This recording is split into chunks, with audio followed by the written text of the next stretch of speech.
It should be on the homepage, Santee. I'm getting there. Yep, Rebel Talk. Rebel. Rebel, yeah. I'm probably misspelled it, didn't I? It should be on the homepage.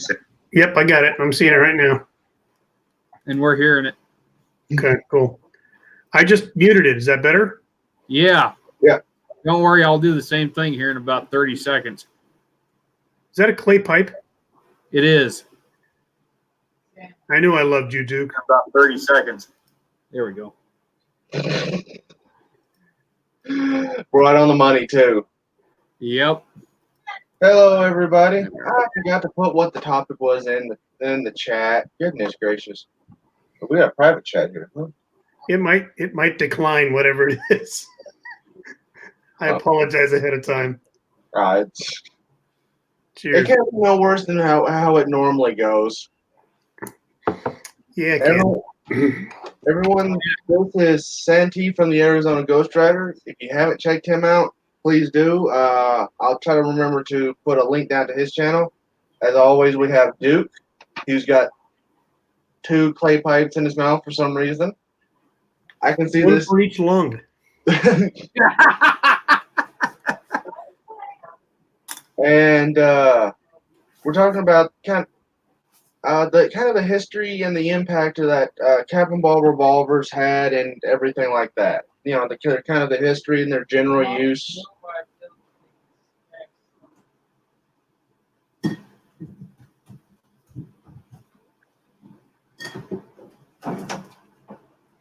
Yeah, so when I mentioned that, I was wondering. I get a lot of questions about were cap and ball revolvers used at the turn of the century, and I always say, look, I bet they were. I bet there were some old cowboys out there that found them to be reliable weapons and never bothered to go buy a cartridge firearm because they probably didn't have the money. But why would they go buy something else if this one works perfectly well? So and it's cheap to load. So why wouldn't I do that if I was an old cowboy living in the turn of the century era? What do you guys think?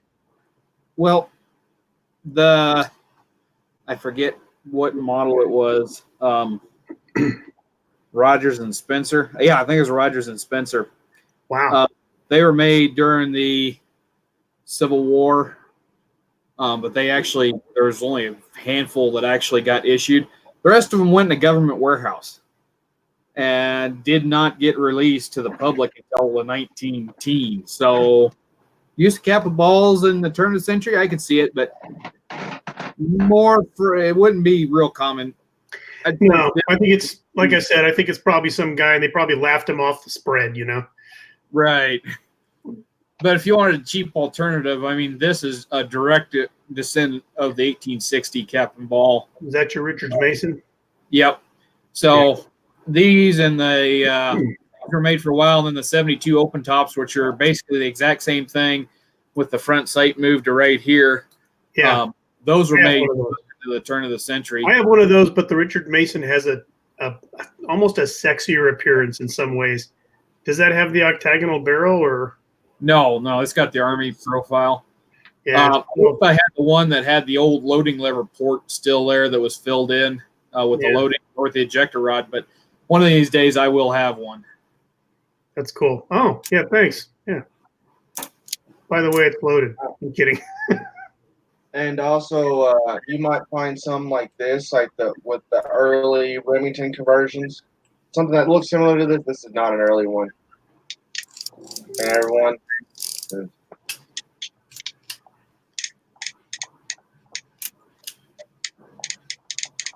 Stick them up, cowboy.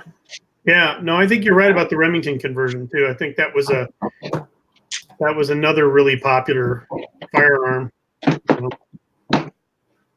Oh yeah. Yeah, I got 2 of them. You have 2?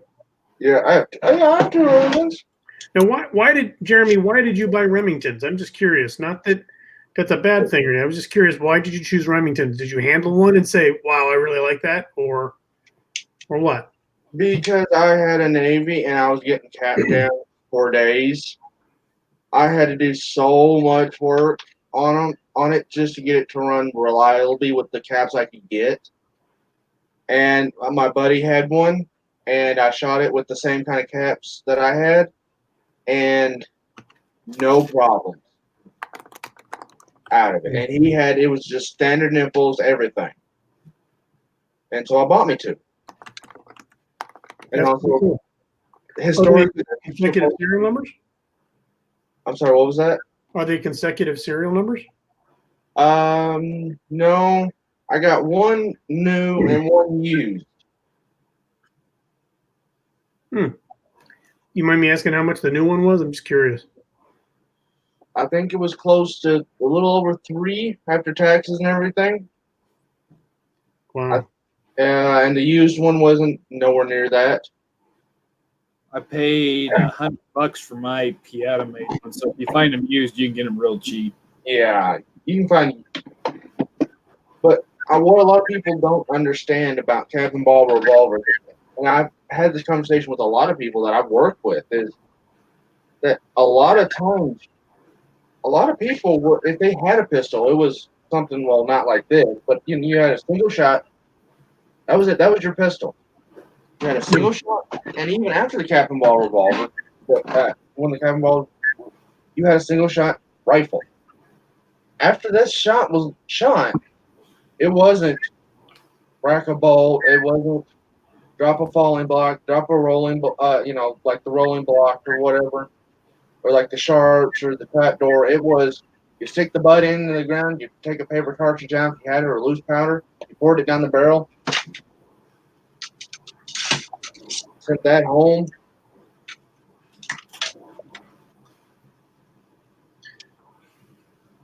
And then you took the whole cap off or cap, and then you did it again. Yeah, there was. Did you guys ever watch the Sharps movies? They were about the Waterloo campaign, and it starred Oh yeah, Sean Bean. Sean Bean. Yeah, Yeah, rifles, and it's actually a TV series. it was a miniseries, right? Yeah. Yeah. I thought they did one of the first episodes.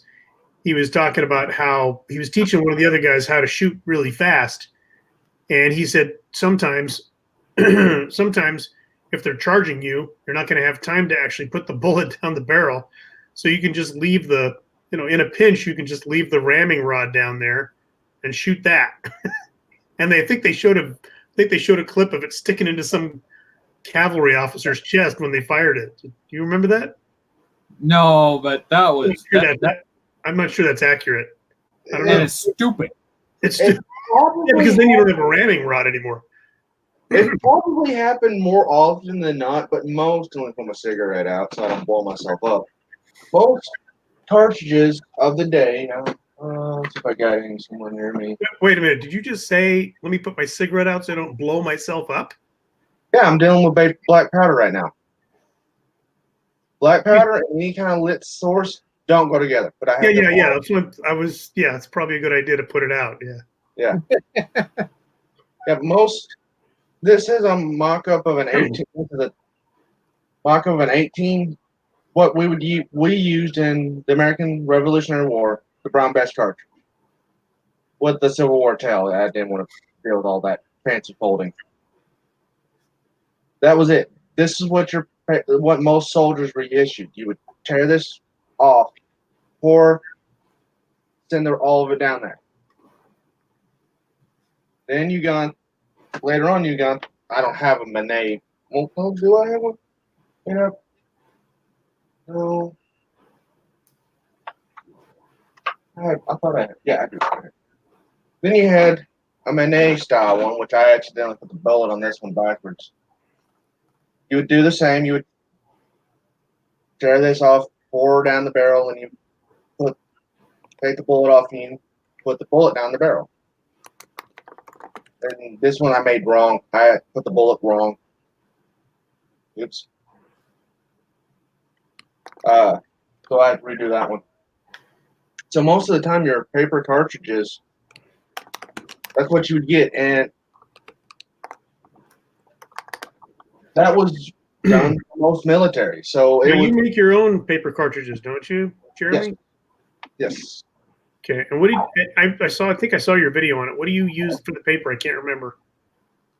You just use plain old paper or? For rolling paper. my Great. Captain Ball because it burns up quickly. Okay. I found Bugler burns the best so far. I gotta put this big 50 out. What if you put marijuana in the rolling paper and the ball? What do you think it would do? It'd be a high ball, but anyway. for my Dude, that was really funny. That was the funniest thing Jeremy's ever said. but for my paper cartridges, I just use copy paper. This is a sharp for my sharps. It opens up a little bit and it kind of acts like foil, but it burns away, so you get a little less in your face and stuff. But that's just from my experience on my Sharps rifle, which is way over there, and I'm not getting up to get it because I'm not wearing pants. I'm wearing swimming trunks because it is hot. Well, at least you're wearing swimming trunks. Oh, it's only been under 101 days this week. I think Duke said he was wearing a thong. Isn't that right, Duke? No. No? Okay. No way in hell. A rainbow colored thong, isn't it? No. Oh, all right. Maybe that's me. Yeah, I was gonna say. Oh, yeah. Sorry. Me. That's me. Sorry. My bad. Who wears the pants in your relationship? She's wearing them. Sorry, Sandy. Okay. I set myself up for it. It's all good. Why I drink. Yes. So, if I'm not mistaken, didn't a Texas Ranger? He got Colt Patterson, and he had a single shot muzzleloader. Can't remember what it was, and then he was set upon by some Native Americans. And he had that in a rifle. He shot his one rifle. They charged him, and then he pulled that out and was able to defend himself with the pistol. You're talking about what's his name? Captain John Jack Coffee Hayes. Oh, Hayes, Coffee Hayes. Yeah. That wasn't just Didn't him. he hold off like 15 of them or something? Him and 15 Rangers held off 80 Comanche. Oh, okay. Yeah, there was another story, and I read a couple places where they can't verify it that he single-handedly held off a bunch of Comanches. And at that point, he did have Patterson. He had 4 of them that were given to him as a gift from some newspaper journalist back in New York that had visited Texas. But anyway, are you sure? I thought that was prior. I thought that was in the 1830s. No. No, it was 18. The big fight, Battle of Walker Creek, was 1844. And then the Battle of Bandera Pass is supposedly where Hayes first used his Pattersons, and that was in 42 or 43. Oh, okay. Yeah. Yeah. All right. Books on the subject. And what a lot of people don't understand is what Colt actually patented when he patented the revolver. Right? Was this little action? Well, here, let me point so y'all can see the cylinders. This little action right here. That little start, that right there. Every time you cock a revolver, that's Colt's patent right there. Right. But there was technically revolvers beforehand, but you would have to cock the hammer, rotate the cylinder, then fire it. You could fire it. You know, I've always wanted. I don't think I've ever handled a Patterson or a Patterson copy. I think Uberti makes a Patterson copy. No, they used to. They don't anymore. They don't make it anymore. Pieta makes them. Yeah, I think it's only Okay. Pieta now. They get the Mhm. 9-inch barrel ones. Do you have one, or have you ever fired one? Yeah. What do you I've think? got one of each. Oh. Oh, okay. Huh. I always wanted to try one. I've been trying to talk to someone to make more historical, accurate Colt percussion caps, but it would be literally like a little tin of like 50 of them would be almost as expensive as a whole thing of musket cap, the cheapest musket caps you can get that actually will work in a musket. Yeah, well, let's do. I'm gonna do a quick roll call real quick to say hi to everybody. Yeah, I'm just gonna put something about questions. Hit us with questions. Yeah, oh yeah, yeah. We any questions always ask. But we have Max. We have Jeff. We have George Gooding, Patrick. We have Mama Murphy. Hello, Arizona. Little Santi's on the panel. Warsaw stopped by for a little while. We have my baby Becca. Hello, baby. We have Blue Healer 206. And yeah, any questions y'all have, we'll answer them to the best of our knowledge. If not, we've got Google. We'll figure it out. And Duke's got books. So this right here is the Uberti Patterson that's no longer made. It's a 7-inch model. And of all the Patterson reproductions, I think this is probably the best. It's very smooth action, works just about every time. The only problem was with most Ubertis nowadays is that it has problems with blowbacks and cap jams. This is the Pieta model made with a 9-inch barrel. And Bing's Pieta is the only company making this. They do a really crappy job of making them, if you ask me. I had to spend 2 days filing parts trying to figure this gun out. Well, they Because just Patterson is birds not, or what? yeah, I mean, things are really rough. And a Patterson, taking apart a Patterson is not anywhere near as similar to a regular Colt. It is a pain in the butt. But I finally got it to where it works somewhat reliably. But once you get them working, this gun shoots really good. I mean, it shot a group the size of my hand offhand at 20 paces. I was going to ask how the accuracy was. So the only thing is like all Colts, this shoots high. But it shoots really good.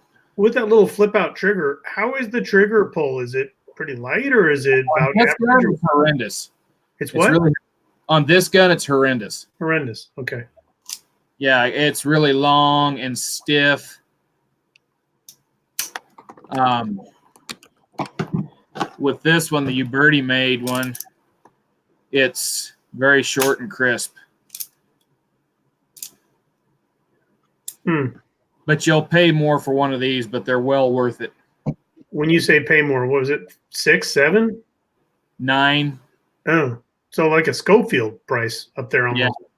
Yeah. Anywhere between the last one I seen at auction was basically a pristine one, but it was the later model with the loading lever. It went for $675. I seen them go for as much as $1,000. Depends on who's wanting it and who's bidding at the time. Okay. Becca asked that she says, okay, dumb question. What is paces? Technically, that's not a dumb question because a lot of people don't know what they are. They are literally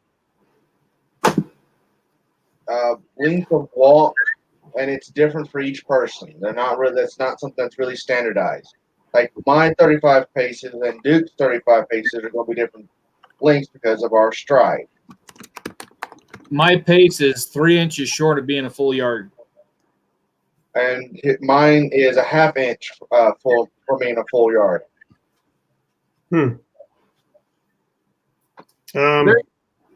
probably closer to Duke's situation. Anyway, Santee, if you're wanting a little light reading material, anything pertaining to Jack Hayes, there you go. You haven't? That's it? That's all I got. Oh, I got more. I just didn't want to dig them out. Right. Yeah, that's why I'm glad I have Google. my bookshelves are already full. Mama Murphy says, what is the story of the original Ranger badges? I've heard variations, and I have to. And They're Well, made from Mexican pesos. yeah. Well, the original, I think originally they didn't even have badges. No, they did not until it became a law enforcement agency after the Civil War. But there was, I don't know how many of them were made from Mexican silver coins, but at least one was. And it We was don't somewhere in the really 1880s. That's all I know. I don't know if they continued to make them from Mexican silver coins, but there's an existing one somewhere in a museum, I believe, that's made out of a Mexican silver coin, isn't there? I think there is. The one place, if there was, I would guess, would be at the Ranger Museum in Waco. But yeah, Texas Rangers are like, we don't need no sneaking badges. I was only in Waco once, but thank God I got out of that Branch Davidian compound before they lit it on fire. Yeah, it was a rough day. Sorry. Too soon? Like I don't 15 years. know. I don't know. But yeah, I don't know what Becca's saying holy hell to, but yeah. I had a friend in college. I remember one time he graduated a year or two ahead of me. Anyway, he got on a Skype and he was Skyping with me and some of the roommates one night. And I come in and I looked and he'd went from this guy, a little guy, had like little computer glasses all through college. Well, then he got these great big freaking lenses, and I go in there and look. I was like, "Holy crap! You look like David Koresh." Oh, that's funny. That's funny. And then everybody else that was on that Skype call just about died because they was all thinking it, but nobody wanted to say anything. But come to think of it, Jeremy, do you know what we're talking about? You may be too young for the whole Waco thing. That happened. I think I was a year old when that happened. Oh, well, yeah, that's why. Yeah, right. I was only a couple of years old. Yeah. Well, they had asked me to go out and get Burger King, so that's why I wasn't there. So, I mean, it wasn't that I wasn't heroic, but I had to pick up Whoppers for everybody, and I got back, the place was gone, so awkward. Kidding, Jeremy, I wasn't there. I know you're the humor. Playboy says I was married and working. Yeah. Makes me feel young. Why don't you, Playboy? And that's what I don't understand is like a lot of my friends are like a lot older than I am.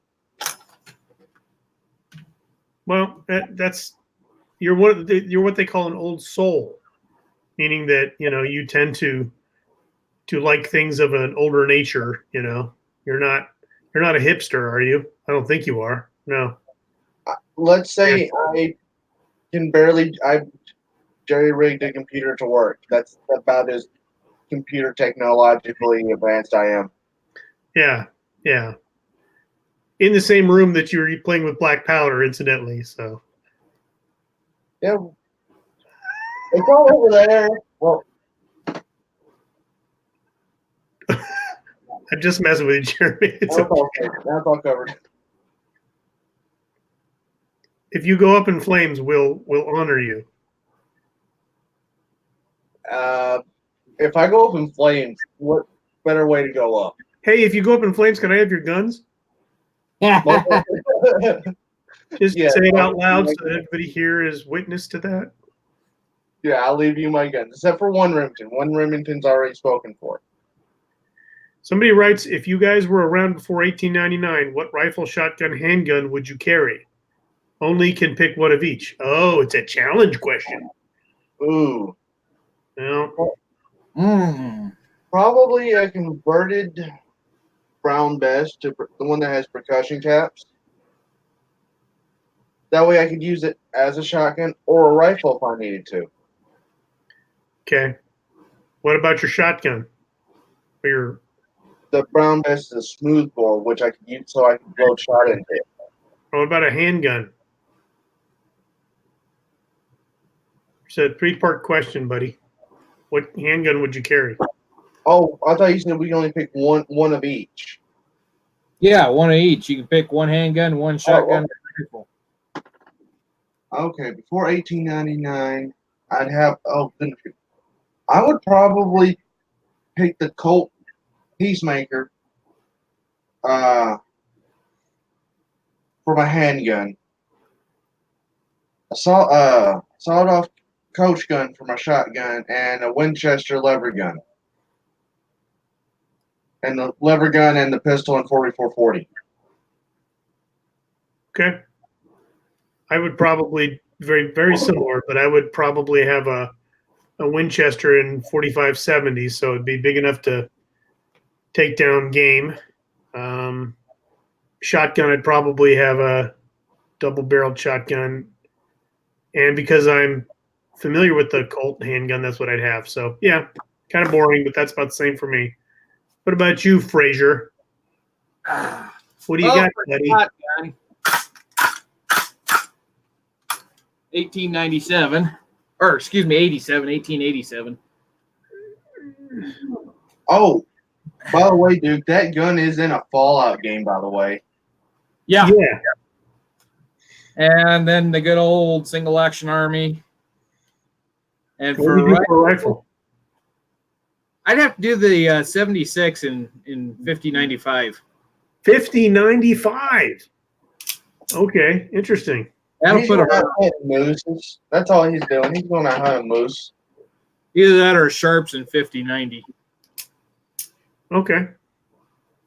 Well, I guess the question is good for the generic person, but if you who asked that? That was Trapper Paul. So Trapper Paul, if you asked that question about a specific type of person back then, like a hunter or a gunfighter or a lawman, those kinds of things, we could probably narrow it down a little bit better for you. yeah, if I was a lawman, I'd probably pick the Remington one that they had out there at the loading gate, because I'm sorry, Remingtons weigh just a little bit more than the Colts, and so if I had to pistol whip somebody, it'd be not easier to knock them out a little bit. Wouldn't have to hit them as hard. And if I really had to hit somebody, that part right there, like an axe head, an axe blade. Yeah. Oh man, I'd still carry this because 5 rounds compared to 2. Oh yeah. No, you're absolutely right. You're absolutely right. I didn't think of that because I've never actually fired one. So You know what? This is the cheap copy. It's the Century Arms International. It's a cheap Chinese gun. is that different than the Rico? Sorry. No, this isn't the Norinco. The Norinco is even worse than these. But this one, other than it's got a lot of sharp burrs, it required a little bit of polishing with some really fine grit sandpaper. I took this out to the range. I've never had a single problem with it whatsoever. Okay. Ran flawless. Now this one runs in about the $300 to $400 ballpark.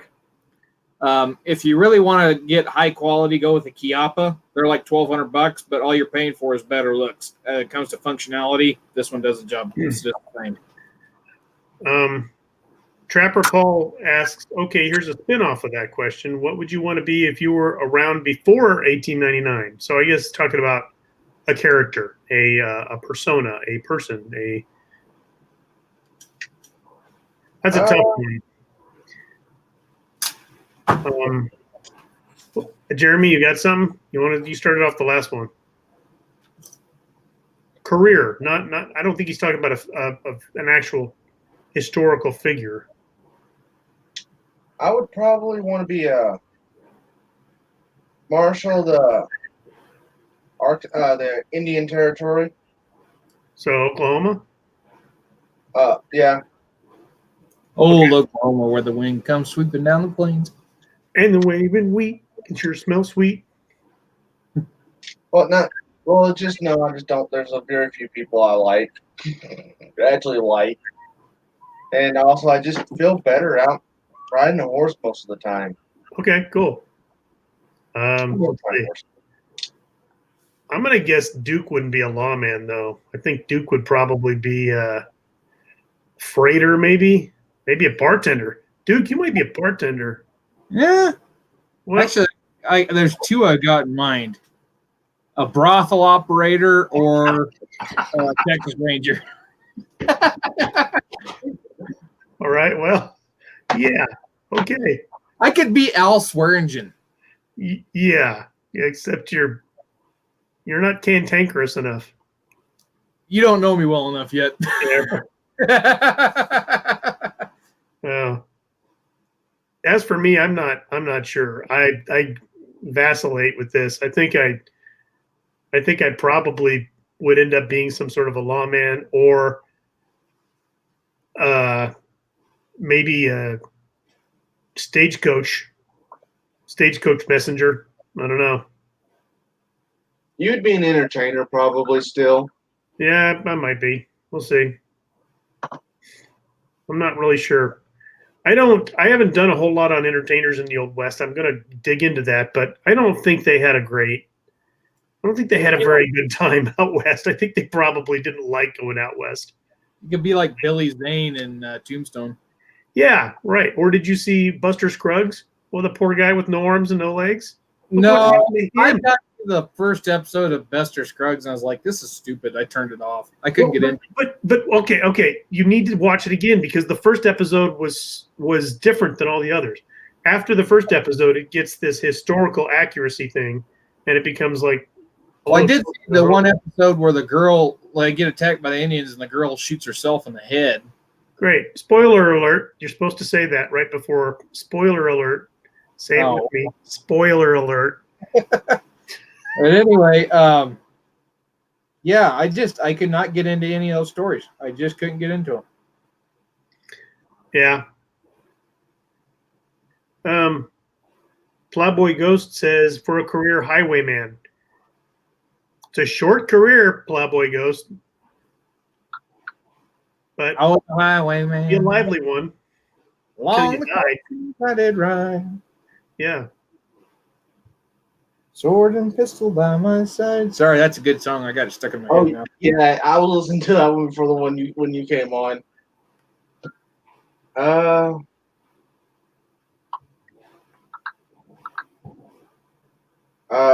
What in the world is he talking about? Where would you want to live? Well, Jeremy said Oklahoma. Arkansas. Well, I could do what my great God knows how many grandfather. I'm not even going into that many great.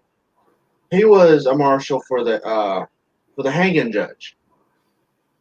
Parker. Yeah. He lived in Fort Smith, Arkansas, but would do a lot of work in Oklahoma.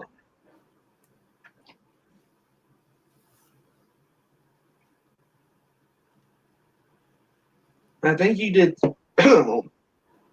Well,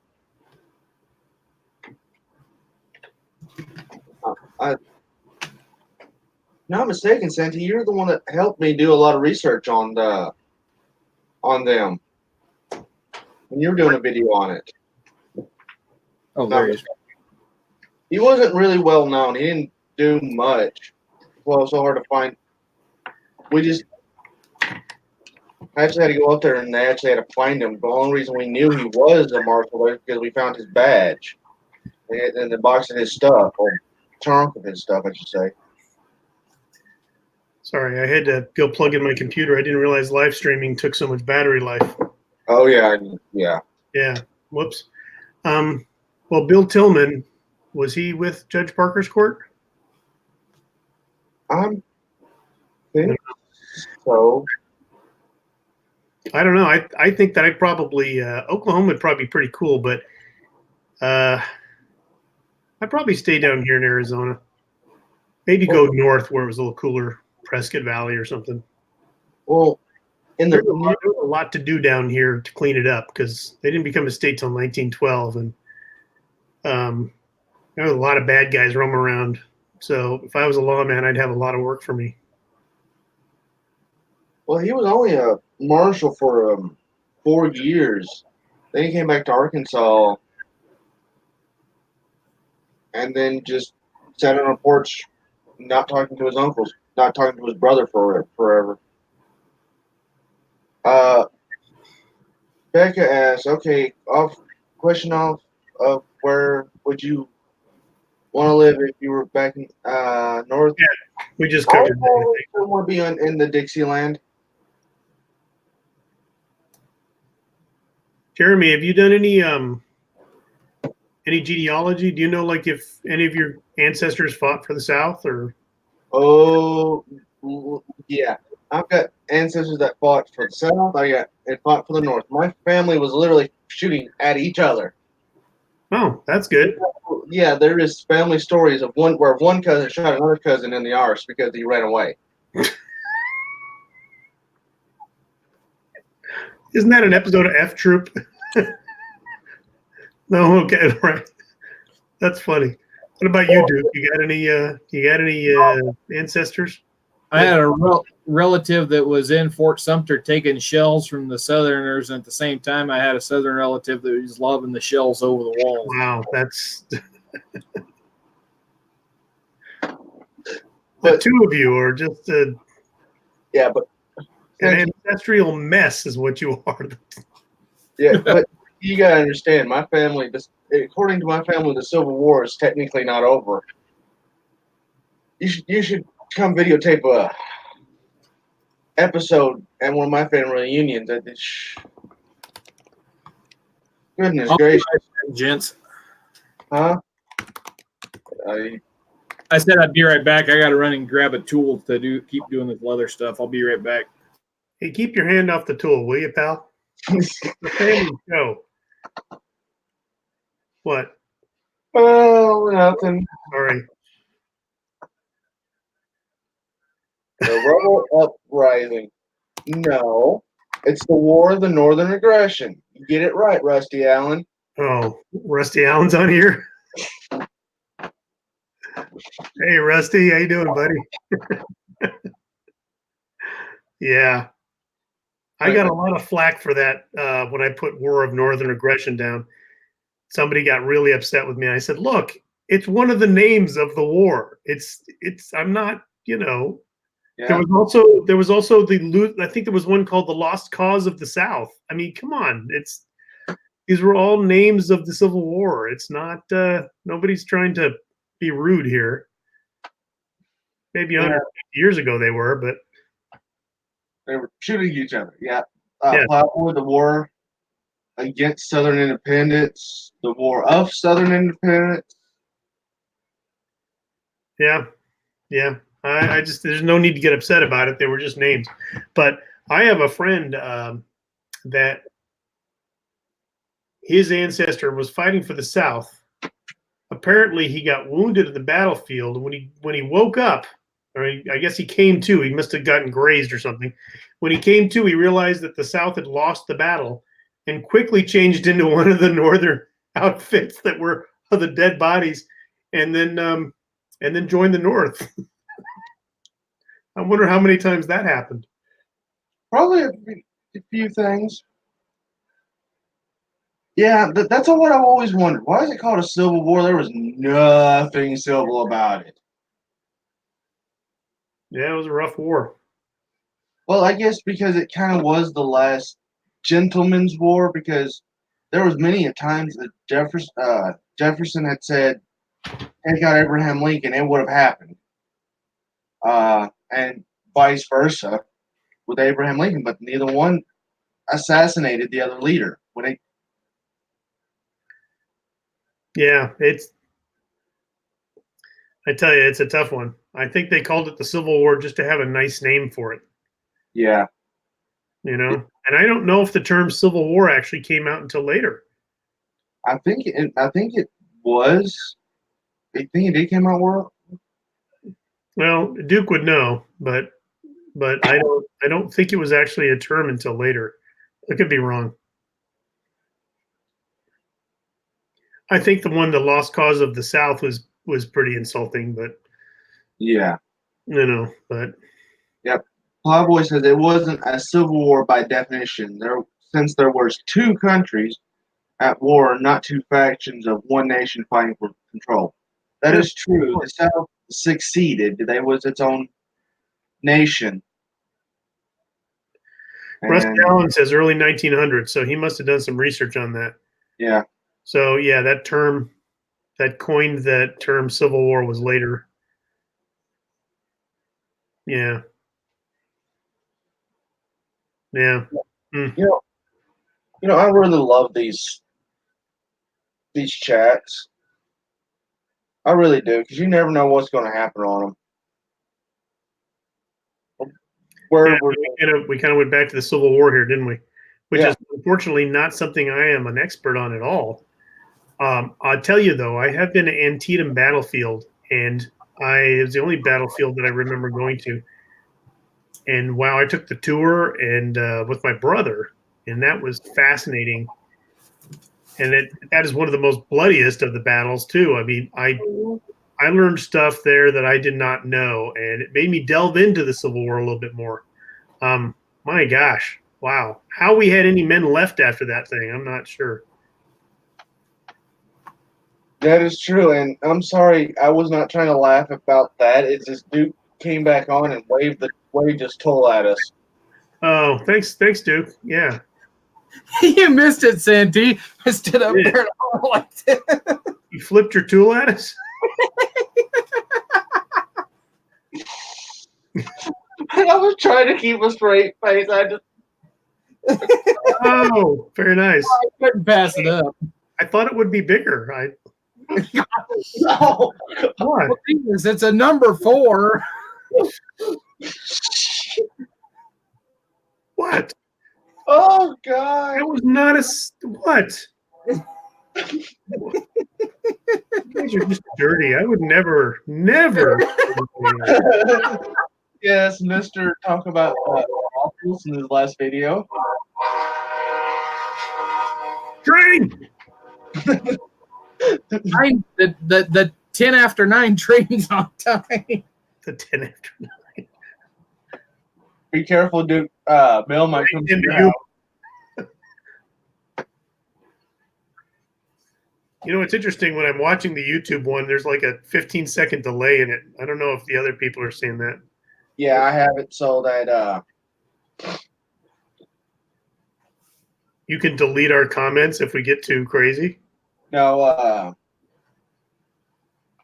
it's easier for my internet provider, so it does everything better. Okay. That's fine. Quality. People watching it are seeing a delay too, or no? Yeah, it's delayed by about 15 seconds going on to YouTube. Yeah. I had a choice of 15, 30, or 60-second delay. Oh, interesting. Cool. So, Jeremy, this is like, how many have you done of these streams? This is a dozen? A lot. Okay. I started, I think, was in January? And it's been like a weekly thing. Yeah. Cool. It doesn't look like we're going to be able to get done because it's not letting him join for some BS reason. Who wants to join? Don Gertz. It's not because we can have up to 6 people on here. And I think we've had, and I normally have 4 on here, and it's just not letting him join. I know Don Gertz. Yeah. He runs a lot of good groups. Huh? Hmm. I'm surprised. There seems like there'd be a lot more Civil War historians out there. I don't know about you guys. You guys know more about it than I do because I'm more Old West, but I would really love to delve into it more. I just haven't done it. Yeah, Bill Brazelton. Yes, Rusty. Bill Brazelton robbed the train, I'm sure. Yeah. Oh, yeah. Yeah. My Mama Murphy, that's my mom. She stops by and supports me. She's a very good mother. And I'm very grateful to have her. She said there was a battle fought not 2 miles from where we live. Dadgummit. And Duke dropped out. He must be playing with his tool. What? Why is everything dirty to you people? It's the way you said it. Yeah, but in Arkansas, there's still some place where you can find cannonballs and like Manet projectiles and You stuff. know, that's a really good point. I watch a couple of these detector shows on YouTube. Fascinating people in your neck of the woods who are finding things like bullet drops and cannonballs. And I'm thinking, really, how did they drop? How did these Civil War soldiers end up dropping so much equipment? I mean, you know, maybe they just had an overwhelming amount of lead rounds in their pockets, and so they just dropped them. I don't understand how that happened. Well, okay, think about this. You pulled it up, aimed, fired. Now you're having to go through this arduous process of reloading a muzzleloader, which is already stressful. Okay. While being shot at. Yeah, So- balls are flying all over the place. But yeah, I understand what you're saying. But I think a lot of these guys are finding them where they traveled. You know, they walked across this river to get to this battlefield, and they're finding all these bullets and cannonballs that are. How does that happen? Did somebody just dropped it and said, "Oh well, screw it. I'll just get some more when we get to camp"? Do you know? That probably happened a few times.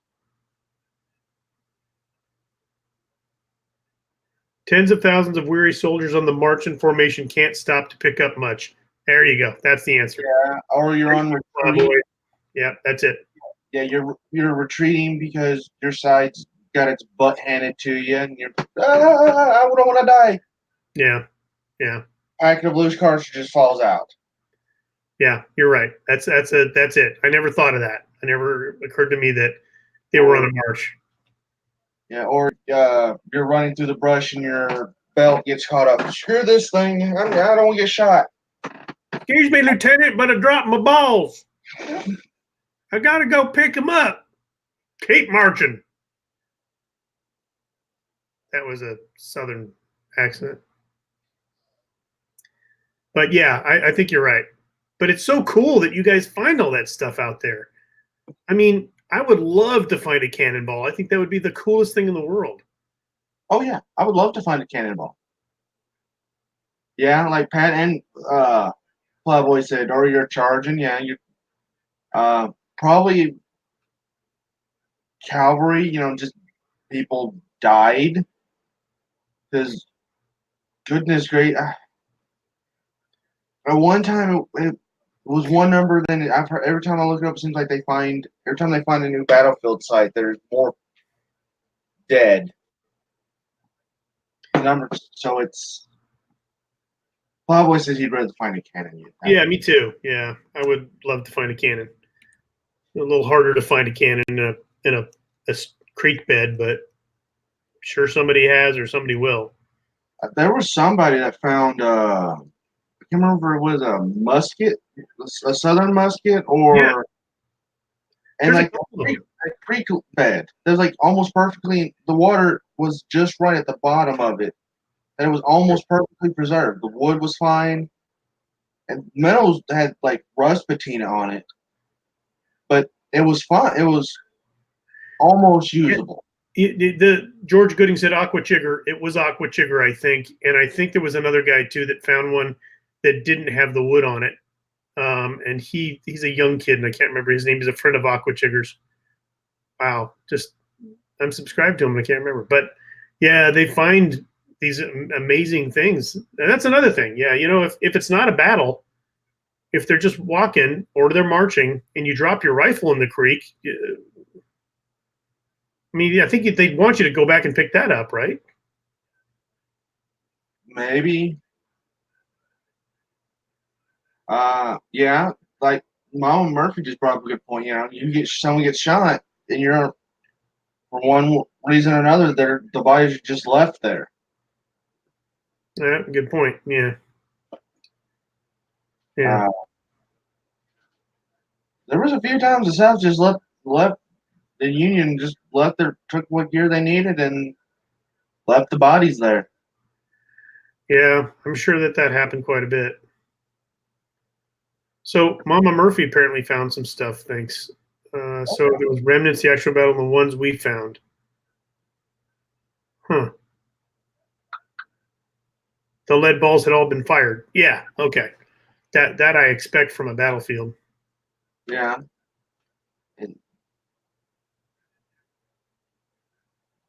Yeah. Boy, I tell you, I'd love to find some of that stuff. I have found some things out here in ghost towns and things that are, um, they're not Civil War bullets. They're pieces of ghost town, right? They're trash that people left behind when they moved. And it's just, there's a thrill if you've ever found that stuff, and some of you probably have. If you ever find that stuff, that's just a thrill. Even if it's a nail, there's a rush that goes through you thinking somebody 150 years ago used this nail. Sounds funny now, but it's really cool when it happens. Well, when I was younger, they found an Indian burial ground near our house.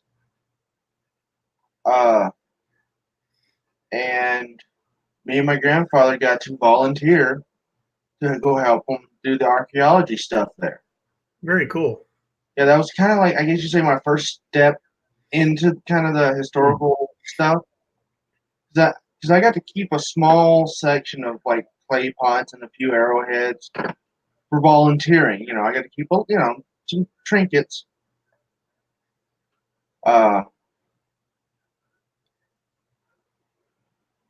Basically, it was the stuff that a 5-year-old would find cool that they had like a bazillion of already. They didn't need like the same flint arrowhead made by the same guy from the same quiver of arrows. Yeah. But that was like 3 summers in a row that we got to do that. I got to do that. That's cool. It was Do very. you ever want to do it again? I would love to, but I would like to get paid this time. Maybe you could get a metal detector, but find some cool stuff. Well, God knows what's on the 2 acres that we actually own there, because we actually lived there. Like my mother said, there was a huge, like one of the few huge battles in Arkansas. My family. Plowboy's Ghost says he knows of a spring that Wheeler's men supposedly pushed 2 cannons in Tennessee. Holy moly.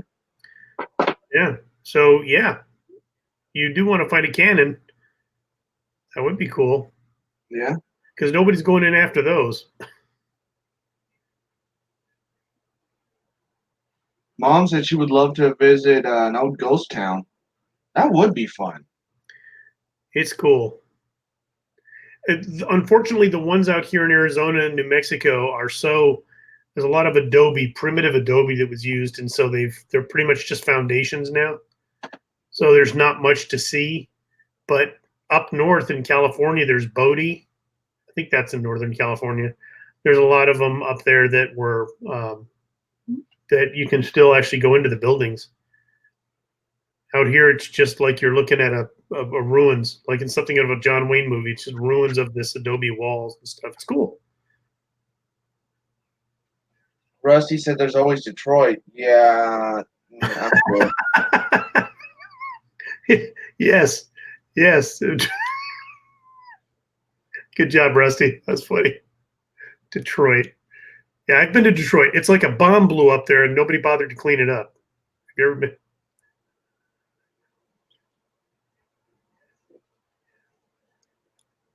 Oh, you can ask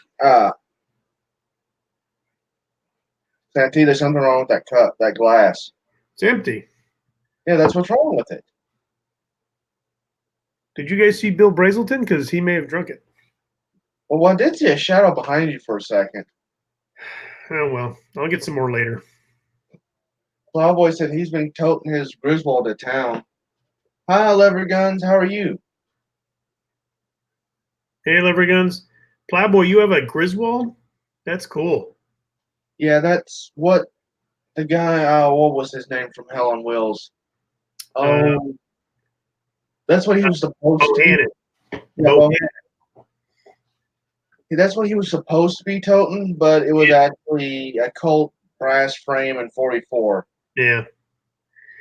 I think that's one of the knocks from the historians on that show is why did they even bother to say it's a Griswold if it wasn't a Griswold? There was no need, but Because the armor they had for the first season was a complete retard.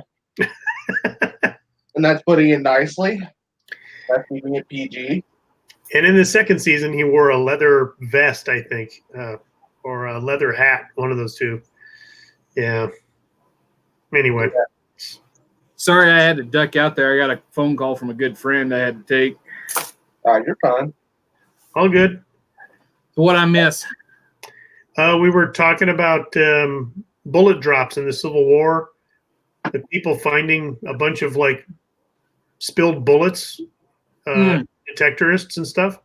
Oh yeah. And now we're talking about the Griswold and how it didn't actually exist in the movie or the TV miniseries. Yeah, well, but they said it was a Griswold. Yeah, they took a brass frame Navy in '44 and they called it a Griswold when it was. Well, it wasn't even a Navy; it was 1860 Army. Or was a brass. Yeah, the round contour barrel. That's 1860.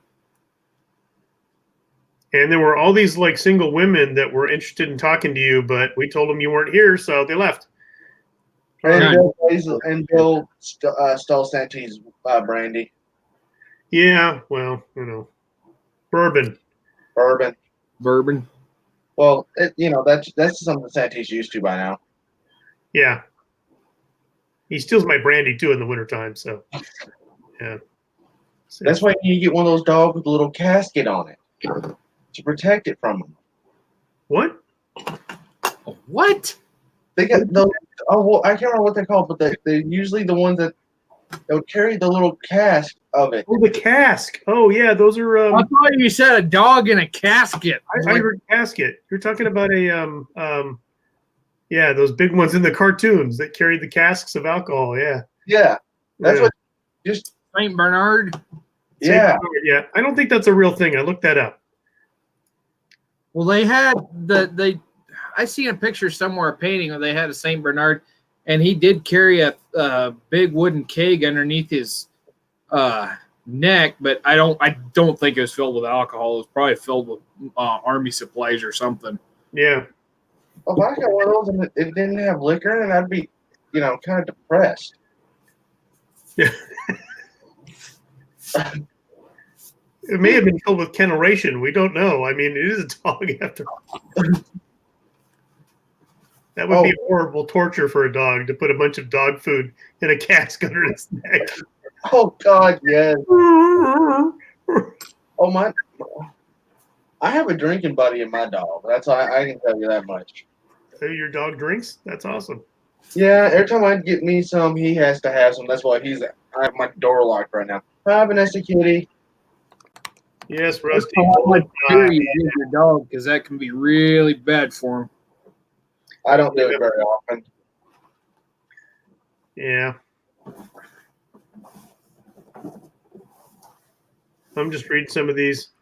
Somebody found a .58 caliber musket ball under their friend's land in Alabama. Lever guns, 50. Yeah.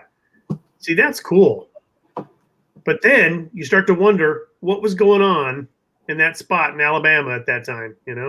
That's where I love it. You want to see what was going on there. Some people look at it and go, well, how much can I get for this musket ball? I look at it and go, I don't care what the musket ball looks like. What was going on here? What happened? Yeah. Who shot who? Yeah, and that's when I started finding those arrowheads. That's when I kind of started getting into the history. And apparently when Arkansas was still a frontier, there was a fight with the Indian tribe and some of the settlers, and the settlers won because they found a few smoothbores, French smoothbores. I can't remember what exactly they were, and a lot of arrowheads.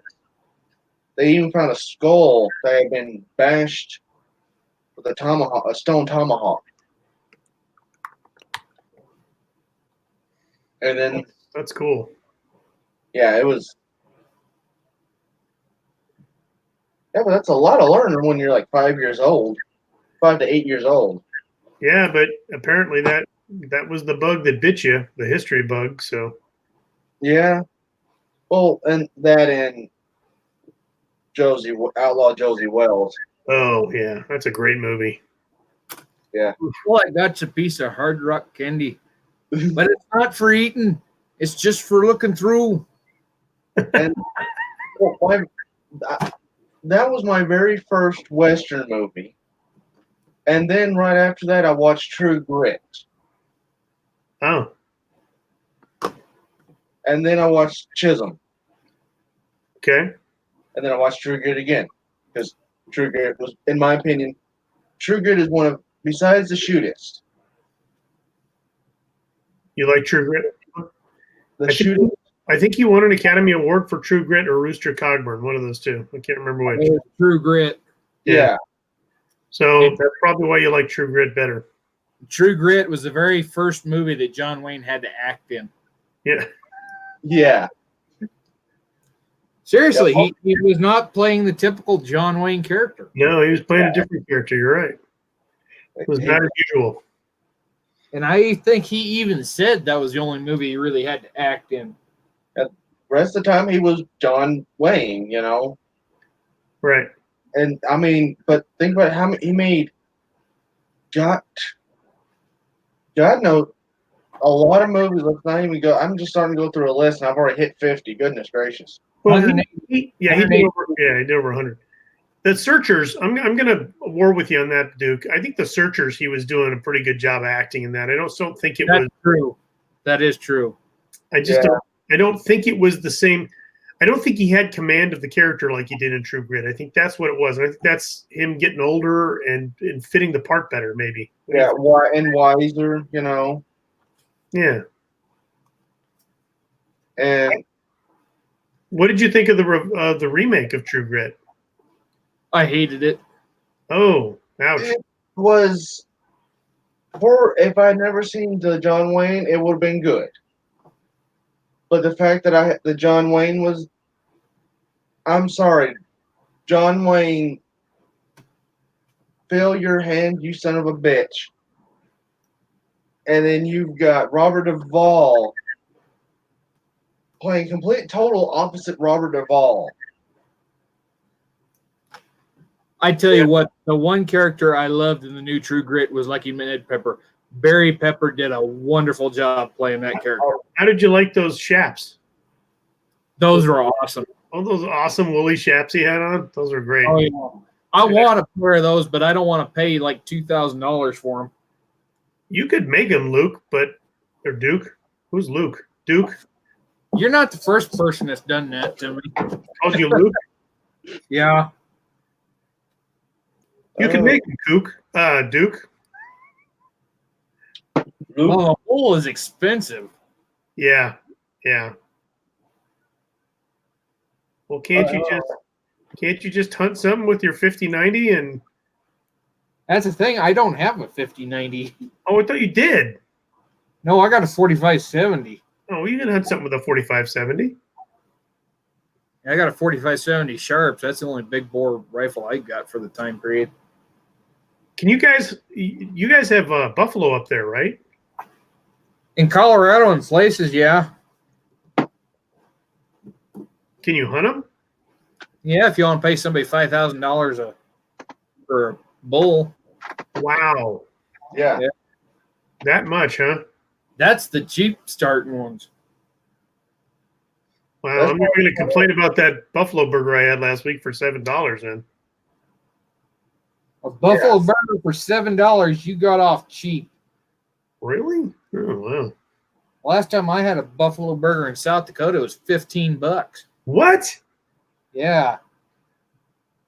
They didn't even give me a freaking tomato either. Geez, you hunt an animal almost to extinction and you think they'd be a little bit more forgiving.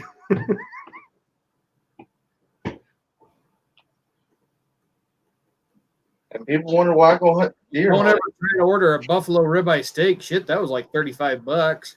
Shit. Wow. I don't remember where the hell I was at up there, but it's somewhere there in South Dakota.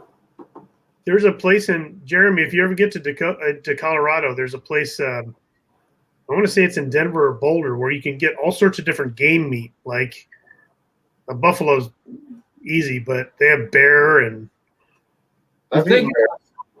Are you thinking of Fort Restaurant? I've always wanted to try bear. Moose. This is okay. Moose is okay. Yeah. Kind Is of. that the Fort Restaurant you're talking about, Santee? I think so. Yeah. Yeah. That's kind of got some relation to where I work at. Yeah. Yeah, but don't advertise it on here. I don't want everybody knowing where I work at. Okay. That ship has sailed. You just told everybody. So you're a waiter? No. No, I don't work at the Fort Restaurant. Oh, okay. Right. No, Santi, most of the times when I do a lot of hunting. Oh, you do. Okay. Yeah. So whatever I hunt, I eat. So like most of the time, coyote is surprisingly good. What, coyote? Yeah. Ugh. But the thing is, you got to cook it over an open fire. Huh. Make it taste good. Cougar is really good too. Yeah. Yes, yes, she is.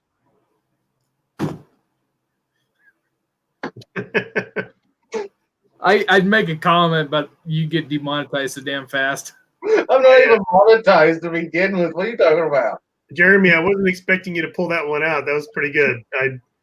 Took me a second. Yeah. Jeff, opossum, if you skin it and cook it right, opossum is good. Or possum is good. Hmm. Just don't be eating raccoons. Them things are nasty. Somebody told me you have to cook them in an oven. You can't just skillet fry them. If you cook them in an oven, they come out better. Well, they've also got parasites in them. They've got brain-eating parasites. You don't want to take a Yeah, chance. Oh yeah, I can't afford to lose any more of that, so I better not eat those. raccoons, no raccoons. Yeah. That's what you get for hogs. What's that? If you do, sorry, Jeremy. You're fine.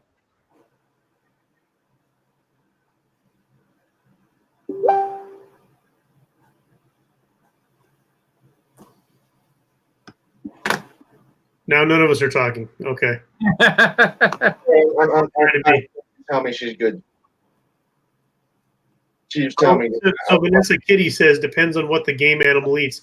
Yeah, I've been told out here that if you eat, we have javelina out here. I don't know if you guys have that out there. It's like it's a peccary, which is some version of a hog, but it's really more of an overgrown rat. Anyway, people eat it out here, and if it eats a lot of sage, they taste really sagey.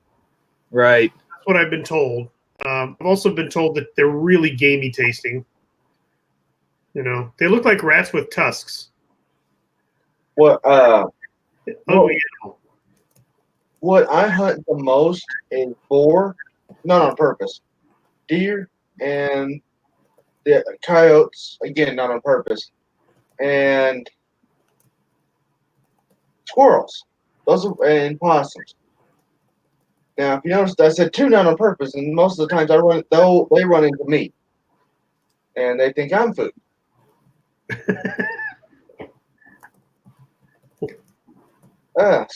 But if I want to, but most of the boars around me are the Arkansas Razorbacks, and I'm probably about to have to rejoin this because my computer's doing stuff. Okay, fix it up. Are they any good? Oh. Isn't that a sports team? Why would you eat a sports team? Well, they're called Arkansas. The sports team's named after the actual boar. Oh, thank God. Yeah. I'm a little worried about cannibalism there. Well, I'm not going there because I'll offend somebody because it's someone's favorite team. Squirrel is here. Are tasty, fat, buffed little buggers. All right. What's bad? Squirrel. What's bad is, Vanessa said squirrel is tasty, but Oh yeah, chicken of the tree. oh yeah. And here in Arkansas, you can hunt with a pellet rifle of 22 caliber or better. I gotta take that hat off. That's making my head sweat. That's why I need another hat. That one's It's meant for Yeah, what? and- Winter weather? Huh? What? This hat's made for winter weather, not summer weather. And goodness gracious, Is it leather? yeah, it's leather Well- with the with the felt lining. I put out a Red Dead Redemption video almost a year ago now, and I commented on the fact that the lead character wears a leather hat and how that would be a not practical choice for summer. And boy, I got ripped apart by all these gamer kids. I still, to this day, get ripped apart. Well, why wouldn't he? And I'm like, well, think about it. If you put on a leather hat and it's 110 degrees outside, it doesn't breathe. It's just going to cook your head. You're not going to wear it. So This is what you're doing. Trust me, because this is the only hat I got right now. That fits Yeah. I wish they were watching you right now, Jeremy. 1835, I think it was, the United States Dragoons had these things called the brain boilers, which was a real tall Shako style hat that was made out of leather. And I know a few people that have worn them, and they say there's a very good reason why it got the nickname brain boiler. Yeah. I'm sure they weren't popular. No, I have a that's feeling why they didn't last very long before they went to the 39 forage cap. Well, in the game, the argument was the lead character got that from his father, and so he carries it as to honor his father. He carries that, and I said, well, look, here's my argument about that. If my father gave me his wool coat to wear, and he passed away, and I live in 110-degree weather, I think my dad would be okay if I didn't wear it outside every day. And people would get angry with me. But I'm like, you have to look at the practicality. They were practical people back then, probably more practical than we are today. Oh yeah. Nowadays, you have hipsters wearing fedoras, not for any particular thing other than because they're hipsters. Hats have function. So do everything we're wearing has a function to it. At least it would have 150 years ago. But anyway. Yeah, most of the time, if you had a handgun, you had one of them. You didn't have multiple. You would have, but most average people would have a rifle or a shotgun or both. That was to hunt with. They didn't have pistols until really smokeless cart. I mean, probably a lot more, but I'm talking about more popular. Probably more out west. They have revolvers and stuff. Like full blown out like pocket pistols. It probably wasn't as common as it is today for like someone to have like 4 or 5 pistols like Duke has. They maybe had 1, 2 at the max in the household of pistols, and the rest were rifles and shotguns. Well, my question is how many of the Southern guerrillas do you think? And they're known to carry a lot of revolvers on their person. Do you think a lot of them left the war with those revolvers and just kept them? Oh yeah. It was like a Josie Wales situation where they had 3 or 4 guns on them. Oh yeah. Well, I mean, they didn't get those standard issue from a government. They didn't have to turn them in. No, if they didn't go through the surrender process. So they were recognized as a military unit, so they didn't have to return it, right? And most of the stuff they took was off of federal soldiers, so they could have as many as they wanted to carry. Yeah. But do you think that it's realistic to think that there could have been a Josie Wales carrying all his guns back to Texas? Not that exact character, but Sorry, Santee. No, I'm just wondering if you think that somebody could have said, "All right, well, listen, the war's over. I've got six percussion pistols on me. I think I'll go out west." And you think that is possible that he would have carried all those out there with him, or would he have sold them? I think he probably would have sold them. Yeah. Well, he probably would have kept maybe 4 at the most, probably. If he had a 4. saddle, he had a horse and a saddle set of saddle holsters, he might have sold. Got 2 on a belt on his belt, tucked into his belt. On one on the 2 on the saddle holsters, and sold 2 so he had money for food and packs. Hmm. To make it wherever in the world he was going. Maybe that's what I would have done. I would have sold 2, kept 4 myself. That way, in case of trouble, I'd have 24 shots plus whatever kind of rifle I had Yeah. or shotgun. Yeah. Thing is, in historical records, I don't see much about people out in the West carrying more than one handgun. If they did have another one, that kept it in the saddlebag. Yeah. Yeah. Well, I'm just saying I was just answering from my perspective, what I would do. Yeah. Yeah. That's what I And was. it made sense to have multiple cap and ball revolvers back in the day because it takes so long to reload them. Yeah. I mean, Especially if you're in Indian territory, like. this thing, you just that fast, you can have it unloaded, then you can drop them in, load it up, and you're good to go again. So that's another question that a lot of people ask me, and I don't know if you guys have discussed this before, but a lot of people say, well, they loaded five chambers, they didn't load all 6, and I thought, well, I think in certain situations they probably loaded all 5, but if you're going to be going into the Indian territory, why wouldn't you want that extra insurance?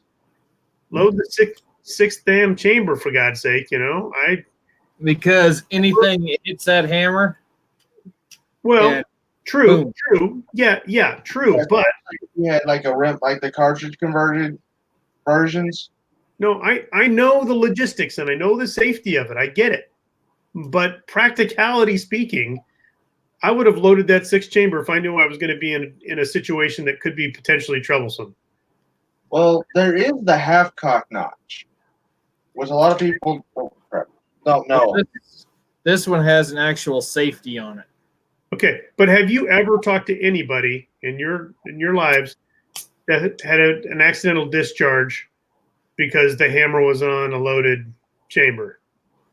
I mean, I'm not saying it doesn't happen, but I think it. Have you seen that? But most of the time, if they load the 6 chamber, they're at a range and they're about ready to shoot. So Yeah, there's that. Yeah, it's like, Yeah. okay, well, here they come. I'm gonna pop another bullet in. That's sure. Plowboy does have a point that and from what I've read, that a lot of Remingtons were loaded to 6 through that safety notch.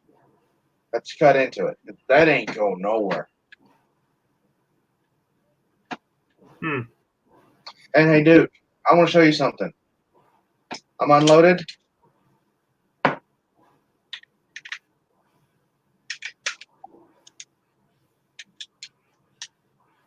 I got 6 more right now. Wow, that was faster than Clint Eastwood in Pale Rider. Jeremy, you should have put the hat back on. Yeah. Oh, it's even smooth. Hold on. Yeah, it was faster and smoother. Smoother than my first time, but hold on. I can make it even smoother. Hold on. Okay, here we go. Make it smoother. He's going to drink bourbon.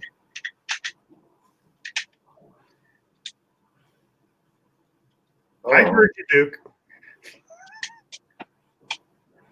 I heard you. Cheers. Oh, I'm still empty.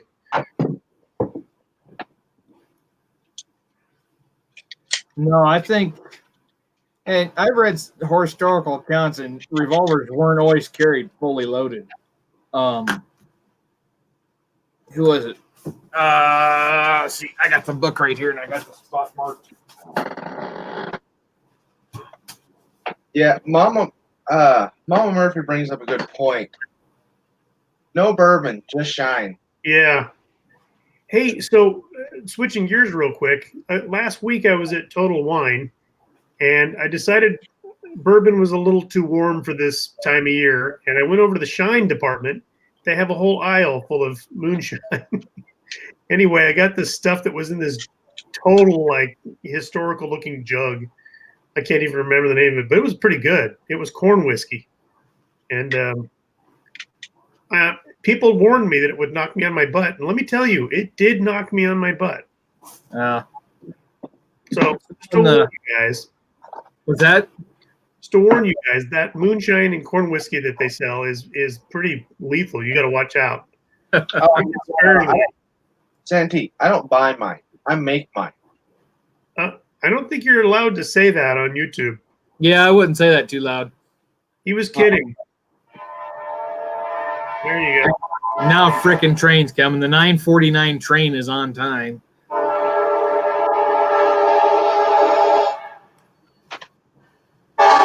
But Jeremy, that's you know, don't say it again, but that's pretty cool. That's cool that you do that. Well, it's legal here. Up to a gallon. What? Really? Yeah. Oh, I didn't know that. Okay, forget I said anything.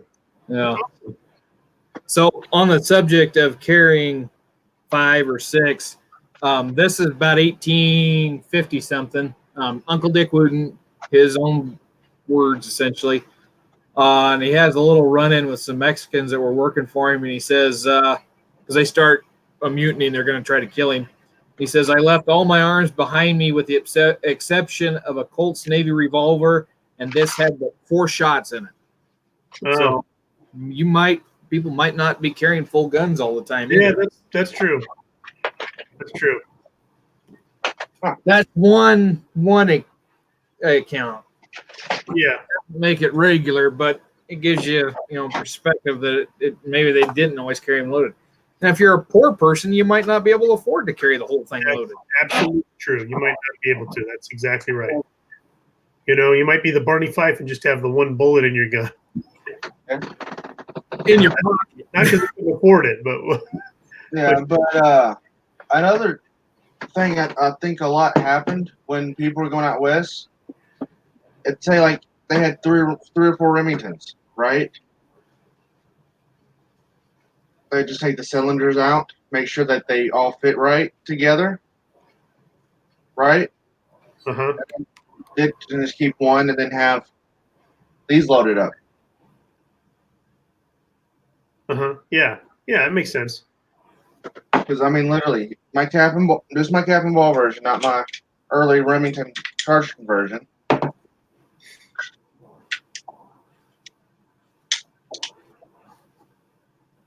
That's pretty quick. Yeah, that's pretty quick. On the back of a horse yet. And that's the other reason I kind of picked Remington over a Navy. Or it can be done, but I just don't like to wump my gun. Oh, okay. It's a little harder to load it, that cylinder. Well, because the Colts have a wedge and then you got to take the barrel off. Oh yeah, you're right. God, I have one and I should know that. Yeah, you're right. It's a pain in the butt. And then you got to put. Now I think isn't it the one of them you can womp and it will keep the pin in it, and when you take the barrel off in it, so it's a lot easier. I don't. Yeah. Which one was that, Duke? I can't see it from here.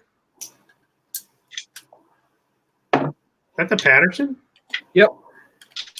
So wait, it doesn't have a wedge, or it does have a wedge? It does. Oh. All right. Wait, hold on. Okay. Let me get my camera a little closer and more in frame. It in frame, so I have to hold it way up here. So same here. Right there. But yeah, you can. Yeah, he can definitely break. Jeremy can definitely break his down quicker, but considering you had a wedge in yours, I'm surprised you did that as quick as you did. The Texas Rangers had to be able to do that because when that battle we was talking about earlier, Battle of Walker Creek, yeah, these guns were issued with a spare cylinder, and each one had 2, so they had to swap cylinders to reload. So wow, we talk about them reloading and wumping the Comanches twice in a row. And after everybody's completely out of ammunition, all the rifles are unloaded, all the rounds in the guns have been fired, the handguns. Jack Hayes is sitting up there and he says, hey, does anybody have any gun that's loaded? And one guy had reserved his rifle and he says, well, shoot the damn chief. chief. They shoot the chief, and the battle's done. The Comanches, they don't even stop to pick up their dead. Yeah. Yeah. At the Adobe Walls battle years later, they had a similar situation with Billy Dixon, but they didn't stop the battle. They just retreated and said, "What just happened?" You know. Yeah, it's kind of like, holy crap. Yeah, they were more interested in the battle but they still stopped. Hey guys, I'm gonna have to sign off. I got to get a video out tomorrow, and it was a pleasure seeing you all. Yeah, I'm doing your videos 2 weeks ahead at a time. Don't you do yours like 3 months ahead? Try 6. Wow. Yeah. Jeez.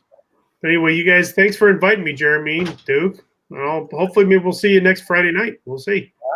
Yeah. You're Cool. free. All right. I'm gonna go drink. See you. Bye. All right. Bye. Adios.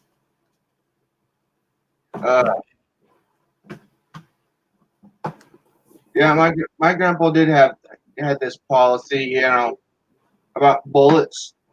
Basically, hit what you're aiming at. Yeah. Oh, be right back. All right. Guys, I don't honestly think I know how much longer I'm gonna be on. Got to put my leather in the office so the dog don't chew on it. Yeah, that stuff's expensive. And I'm buying the cheaper stuff. I bought one shoulder of the holster grade leather. What you're using, because I told them what I wanted, and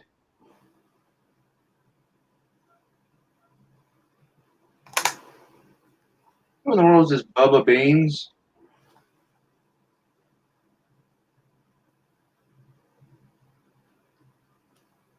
I don't know.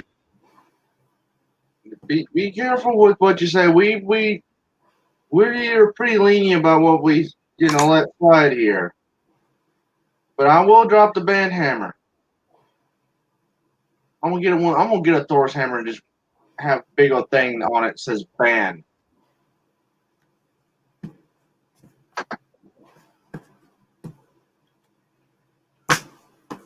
But what was I saying? We was talking about something. Oh yeah, I got something just for one shoulder. Cost me $39 before taxes and everything. Double or single? Single. The hell did you get? The Herman Oak? I was supposed to be the cheap stuff, but I had to back order it. Well, I bought the cheap stuff and I got a double shoulder for $44. Maybe it wasn't. I don't know. Let me. Where's my? If you pay $30 something, you got the high quality Herman Oak leather. Hold on. Oh, it's in this book. Hold on. I got the receipt as a bookmark. No, I got a double shoulder. My bad. Okay, yeah.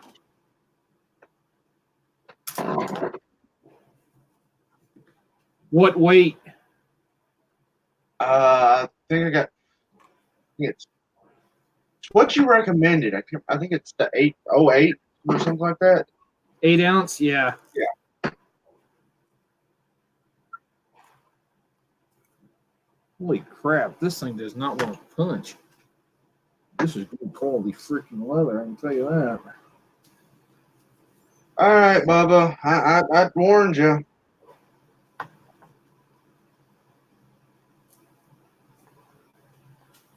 Yeah, it's somebody trolling. I have dropped the band Remington. Daggum, mama.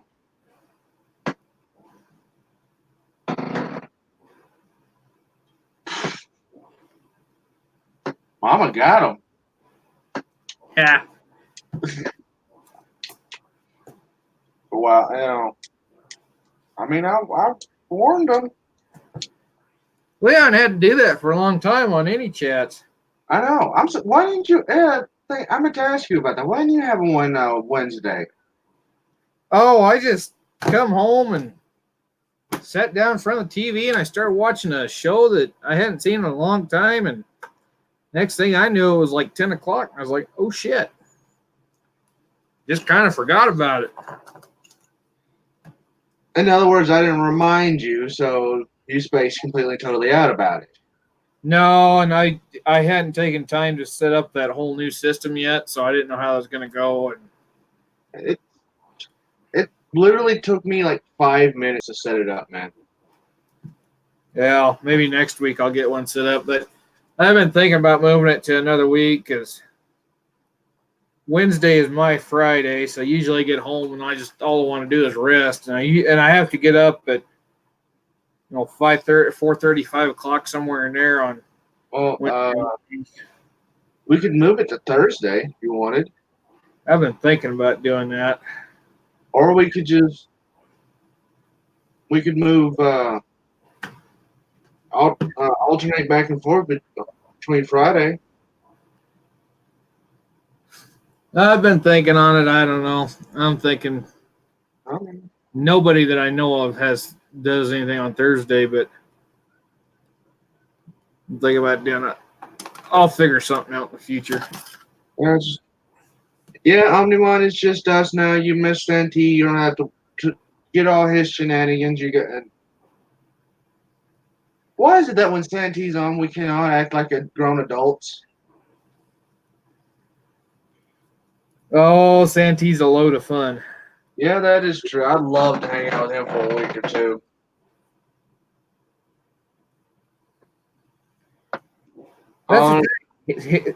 Santee makes history fun. Oh, yeah. If y'all haven't checked out Arizona Ghost Riders, y'all honestly do need to. I mean, if you haven't heard of Arizona Ghost Raiders, you're kind of in a cave because he's getting pretty popular out there. Mama Murphy asked a very good question that is, I think it's going to hurt some people's feelings by our answers. Because some people get touchy about this. What? So who was or is your favorite Western star and why? Oh, boy. Now, I'm going to break this one down a little bit. My favorite spaghetti Western star is Clint Eastwood. My favorite romantic Western is John Wayne. My favorite modern day Western star is Robert Duvall. And even though he started out doing, I think, wasn't his first movie True Grit with John Wayne? No, his very first movie was actually, oh, God dang it, To Kill a Mockingbird. Was it? Yep. I thought that came out after True Grit. No, it was before that, and I don't think his character says a single word in that movie. He plays a crazy guy that's hiding behind the door in the last scene. Huh. The one that saves the girl. I read the book. I haven't seen the movie, so. Oh, well, you ain't missing much. I didn't care about the book either. I read the book because it was required reading, so I read it. Yeah, I just read enough to get me through the class with a C. Well, you can ask anybody. When I start reading a book, I read the whole thing. No, and I love to read. We had to read Catcher in the Rye, which was the stupidest book I've ever read. Well, but yeah, I have to say my favorite modern because just Lonesome Dove alone. That's only Western he done in the modern times. Him and Tommy Lee Jones played perfectly off each other in that movie. That's not the only Western Duvall did. No, he did Open Range, Broken Trail. Yeah. Those are the ones that just popped up on the top of my head real quick. I've seen them recently. But I'm just saying, but he's my favorite one of the modern era. You can say early 90s. I think that's when they came out. Yeah, no, Lonesome Dove was 89. I think that was the year I was born.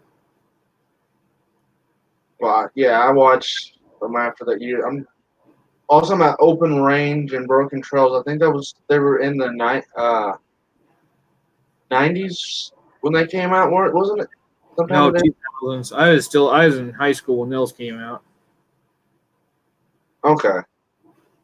I can't remember. I wasn't exactly sure.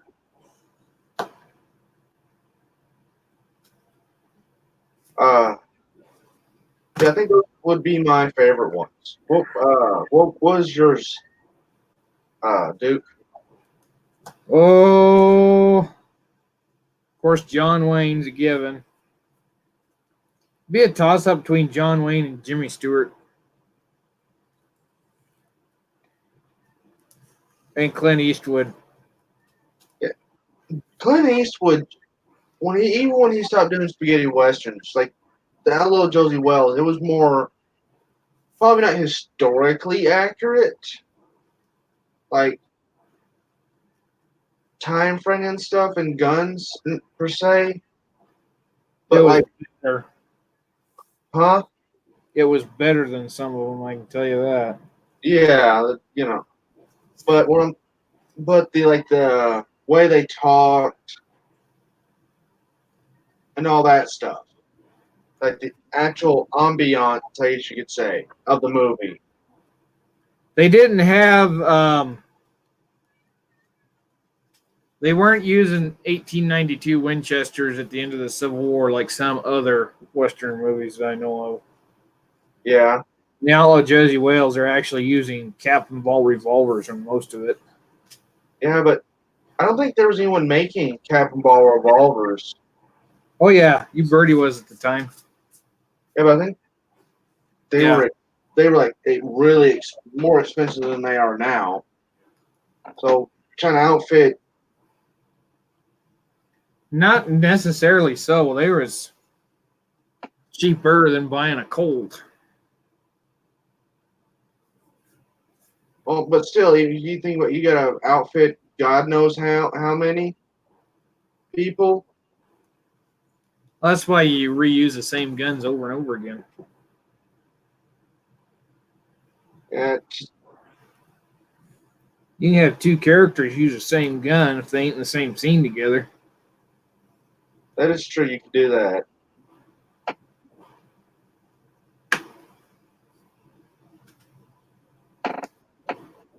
But I can. Well, I mean, if you have someone portraying a guy that's supposed to have a navy and he's never going to pull the pistol, you could probably get away with having a Colt Peacemaker in the holster. If that, A piece of wood huh? or a piece of wood. Yeah. There's ways you could get around it. Well, I'm just saying that way it actually hangs right on in the holster. It has because let's face it, they use a piece of wood. Someone's going to know if it's a piece of wood or if it's actual a natural pistol because the holster's not sitting right or something. Well, I think it is, and the Outlaw Josie Wales, Clint Eastwood, most of the time is carrying a rubber gun. He ain't carrying a real walker in a lot of that. No, let's face it. When you want to carry a real walker, God knows how many hours at a time. I mean, So they had fraught departments so you can make fakes that look like the real thing.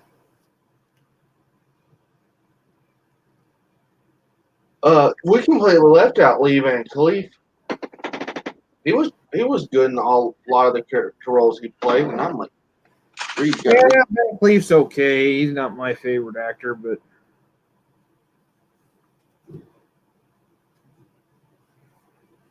Slim Parkinson's and Doctor Strangelove and Blazing Saddles. oh, Dickens, yeah. let's not get on Blazing Saddle. That was just wow. John Wayne was actually supposed to have that part. What part? Slim Pickens' part. And which one? Doctor Strangelove or Blazing Saddles? Blazing Saddles. Oh God.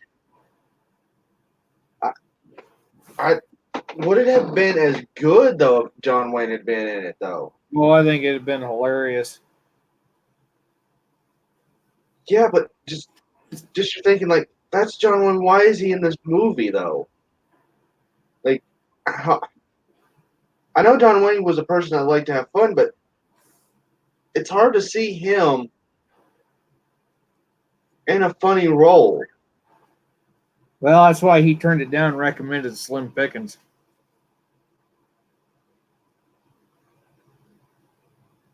James Arness. Yeah, Jim Arness is another good one.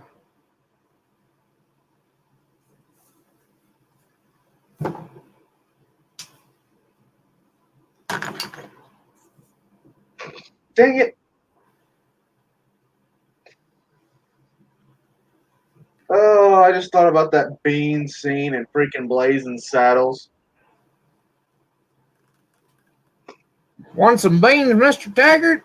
I'd say you had enough. And what's bad is that reminds me of my brother after we've had beans here. Goodness gracious. My brother lets them out, and it sounds like 2 or 3 guys going at it, having a bark war. I didn't even know that. Oh, and what's bad is we give the dogs beans as well.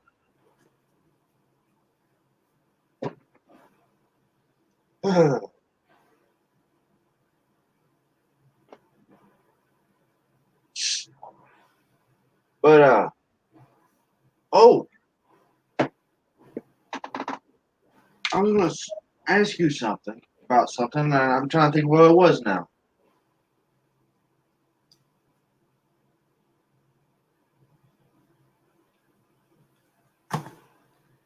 Because it was asked to me earlier today. I was talking to one of my friends about it.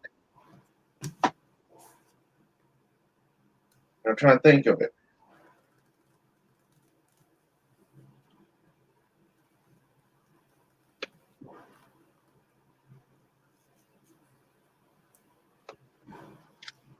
Okay, I remember what it was. You had 30 minutes to spend with anybody, historical or not. Who would you spend the 30 minutes with? Sam Colt. I have a feeling you'd have a few choice words about the Patterson, how to take it apart and stuff.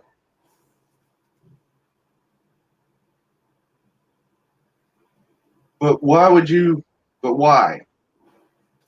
Where do you say that? Because he's the greatest firearms inventor in all of our mankind. I would have to argue with you on that one. He changed the course of history. So did John Moses Browning. This is true. So It's true. that's who I would pick.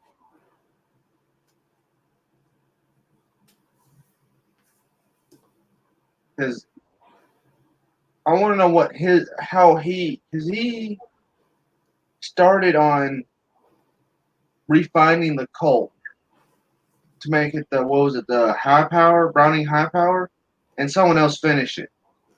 I would want to talk to him about like how he would have finished it. Like how he was actually going to have it finished and everything. Was it going to be like the way it came out, or was there like something different he was going to do? Well, see, Browning kind of jumped around from gun company to gun company. He started out working for Winchester.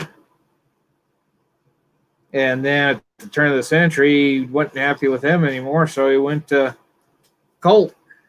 And that's when he started out with the Browning high powers. and which ultimately became the 1911. But no, I think all of them, Colt was probably top because Colt took a design, and his design has been around for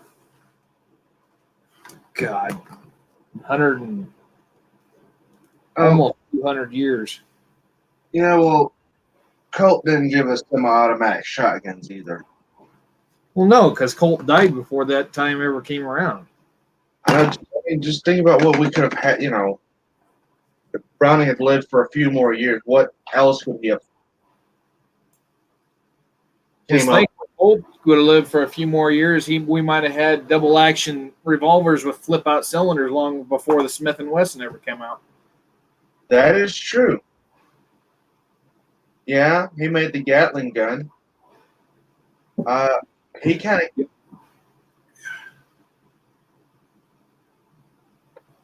Gatling gun. It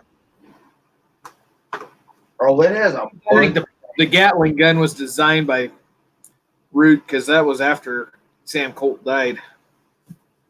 No, that wasn't. It was designed by Gatling. Jesus Christ, what am I thinking of? Yeah, it was, wasn't it? Yeah, a guy named Gatling was the one who designed the Gatling gun, and the Colt company produced a lot of them, but that was after Sam Colt's death. Yeah, and I think John did have a handy because he knew Gatling. I think that's how he got his Gatling kind of got his foot in the door. But that's Well, Gatling gun came out towards the end of the Civil War, and Browning didn't even show up into the firearms game until the mid-'80s, early '80s. he can't. Oh, the Remington rolling block, or is it something that single shot that his first gun that he sold. What was it? Firewall. It's the high wall. Yeah. Yep. Trying to think. I was sitting here trying to think of it.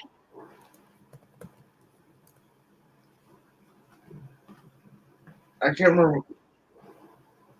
I was trying to think of what it was. There's so many. Yeah, because Browning wasn't born until '55, so by the end of the Civil War, he was only 10 years old. But I think he sold. Didn't he sell his first gun in his? He wasn't much younger than me. 1883 is when he joined Winchester. Okay. So born in '55, and '85 he would have been 30, so he was 27, 20-something. Okay. Trapper Paul asked you a question. Now, you can tell me if I'm wrong on this. The lever action came from the volcanic pistols and rifles. Then Henry improved that, and then I can't remember the guy who invented the King's Loading Gate. After some legal battles with Henry, Winchester got the rights to do the lever action stuff, and then slapped King, improved it with the King's Loading Gate, and then John Moses Browning improved that so they can have a stronger cartridge, and then re-improved it again so they can get a more powerful cartridge in it. You're pretty much right there. Okay. The Winchester Repeating Arms Company actually started out as the Volcanic Repeating Arms, which was headed by Smith and Wesson. Smith and Wesson, okay. So the Smith and Wesson, those two guys, along with Benjamin Tyler Henry and Oliver Winchester, made the shareholders in the company. After the volcanic guns kind of failed, Smith and Wesson decided to go form the Smith and Wesson Company. That leaves Benjamin Tyler Henry as the big chief of the company, and he makes the Henry rifle, named after him. And then Benjamin Tyler Henry kind of leaves the company, and that leaves Oliver Winchester as the primary shareholder at that point, and so they rename it to the Winchester Arms, and that's when King, who was, if I recall right, was chief engineer under Winchester. King designed the loading gate on the side, made the production a lot simpler, and that's when they started producing the toggle link rifles. And then when Browning come in, that was in the mid 80s. So that's when you get the 86 lever action. So that was when Browning's design and lever actions come in, was in 86. And he designed a system that was much stronger. Because to be honest, that toggle link action that was in the 73 and the 76 was very weak. It couldn't handle those high pressure, big caliber cartridges, which is why, the 4440 was a pistol caliber size cartridge. And after the toggle link, if I'm not mistaken, it came out. Did it come out in '86 when that toggle link came out? No, the toggle link was from the very beginning. The one with the John Moses that had that thing that come up and locked. 86, it had the two bolts that come up on the side and locked it in.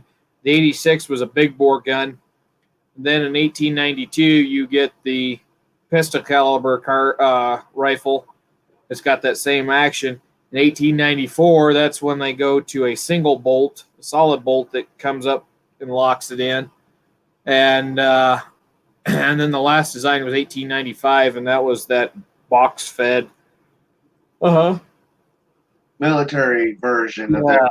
Yeah, because not the military, because they wanted the Spencer cartridge and pointy bullets putting on top of primers. And they started out as a 3040 Craig. Because the 3040 Craig came in towards the turn of the century before the OT-3 Springfield came out. Oh, what I'm talking about is a pointy bullet sitting on top of a primer. Yeah. That doesn't, and then you shoot. That's a bolt action is a lot faster than that lever action was, because that lever action, if you've seen them things thrown out, they've got a really long throw on them. A lot quicker to reach up and flip a bolt back and forth. Well, they were used by the Russians, but during World War I, but the Russians were using anything they could get their hands on that would chamber their standard military cartridge. Yeah. But I've heard from I watched the video on CN Arsenal. They were doing some lever actions that was used during World War I for naval inspections. Like merchant marine, people that didn't need a pistol caliber stuff. And they talked about that in '86. That the first one he was able to design with the two bolts that came up, not the single bolt. It was able to transition from black powder to smokeless, with the same pressure loads. Yep, and not have a lot of problems if the metallurgy was right. Yeah, there was 1892 contract rifles. There was Model 94 contract rifles. There's Model 95 contract rifles. There was all kinds. Trapper Paul, yes, John Browning designed the pump action, but when Winchester was going to pick up a shotgun, he introduced that pump action design. Winchester said, no, we got to have a lever action. And thus the 1887 lever action was born.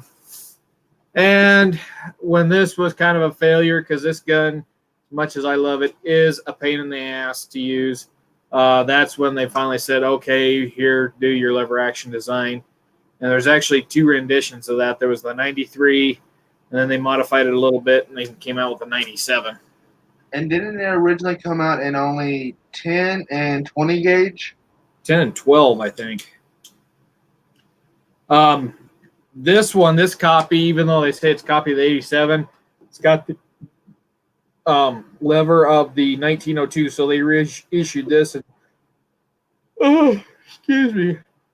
Reissued this at the turn of the century, and it had this toggled two-piece lever. And what that does is that locks everything in, because once you close that with the hammer at full cock, This is under pressure from the mainspring. So all I got to do is put a little pressure on that lever to let it go, and it'll pop itself open. It'll actually eject a shell on its own if you got it on full cock and close it. It'll pop that shell right out of there. As much as I love this gun, like I said, it's a real pain in the butt. He was asking when the first pump action was released. First pump that I know of is 1893. I think that's what I know of as well. So I can't. And if I'm not mistaken, it wasn't even a shotgun. It was like a little. They called them gallery guns, like a little 22. If I'm not mistaken, it was just like a little. You get drunk and you shoot the gun at the target. Now that's the first pump shotgun. Now the first pump rifle was the Colt Lightning, and I don't remember what year that came out. Yeah. Okay. So okay. Yeah, I think they're more commonly called gallery guns nowadays because. Oh yeah, okay, I know what you. My dad used to have an old pump action 22. Is a 22. One of the WMR was WRF. And not very much different than a 22 Magnum, modern 22 Mag, but it was made in 1901, and it didn't have any bore left, and we couldn't find bullets to shoot it, so Dad wound up selling it, sold it off so that he could buy a pump action 20 gauge.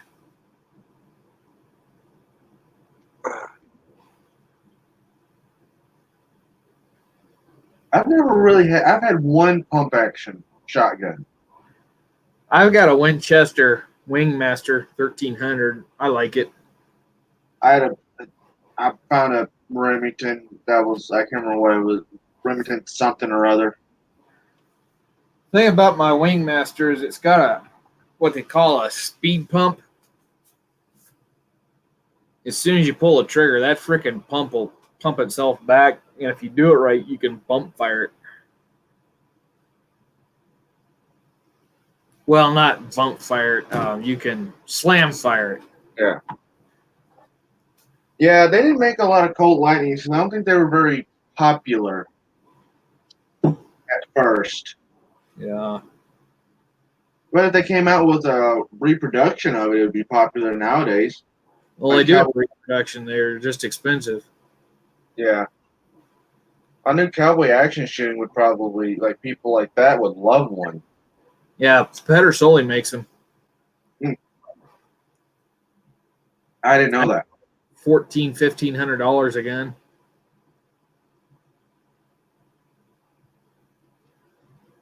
Oh, goodness gracious. Yeah. If I was going to spend that kind of money on a repeater, I'd get a Spencer. Hold on, how much would a Spencer cost? Yapa reproduction's about $1,400 to $1,600, depending on where you're buying it. I think it would be cheaper to get a Sharps cartridge, wouldn't it? Yeah, it would.